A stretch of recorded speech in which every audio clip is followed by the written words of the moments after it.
پیوندی ترکیه و اسرائیل کو بهنجتا ایریشال همبری کشتیه کو هاریکاریا مروی د برخازه تیک چوبون بلازتنه و هراندن بریاره کو پشت 6 سالان بولیوز جنوب بنه پیوردار کرن او دواره آبوری دجی به تایبتی پروژه نو ین هنردنا گازه دست بکن جاوره کو باندورا لهف کرن هر دو دولتان هن گوهرینان به سر شهر حرم جی فرض بکن سیاست شوار دوست د سیاست ده نه دوست و نه جی دجمنه ماینده هه تنی تشتکی ماینده هه کو اوجی برجواندینه خیرانین هی نش برجواندین هرم انرژی هلبت مسئله دور پیچا غزه گرینگه لباشبونا پیوندین Türkiye و İsrail duvarı tek uşinab terör reji geleki gringe. Olumlu olarak yansıyacaktır. Yani Ligori rekeftina nu de Türkiye cidozin ku hatine vekirin paş ve vegere u aktiviteyin hamesejî de bene tenkirin. Türkiye de bi destur û kontrola İsrailê karibe harikariya mirovî bişîne Xazeyê.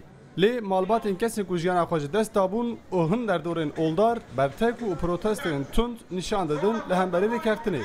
Li gorî wan Türkiye bi vê peymanê dibe sedema meşrûbûna dorpêca li ser Xazeyê. Maalesef bir tanesi مخابن علاقه ve reketini bırakırına dorpeça lüser gazzeynine. Bengeha misyona me rakırına ve dorpeçeye. Dve dagiriya İsrail ya leheremi bedavi be. Şandına alikariya beser lengergeha açtoldu devataya kabul kirinu meşrukirina dagiriye.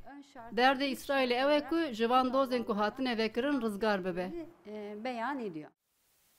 Lehel adın benda heri giring arre keftina nu xeteke boruyane ku de gaza İsrailê bi ser Tirkiye re biherike Ewropa. Li gorî hin pisporan dê bandora vê yekê jî li Herêma Kurdistanê bibe. Ji ber ku vê Tirkiye li hêlekê gaza Rusyayê û li hêl adin jî ya İsrailê bigihîne Ewropa û gaza Kurdistanê jî dê cazîbeya xwe ya berê wenda bike. Tirkiye bi çarkolî di nava vê hevildane de ye da ku li rojhilata navîn dîsa bibe aktoreke sereke.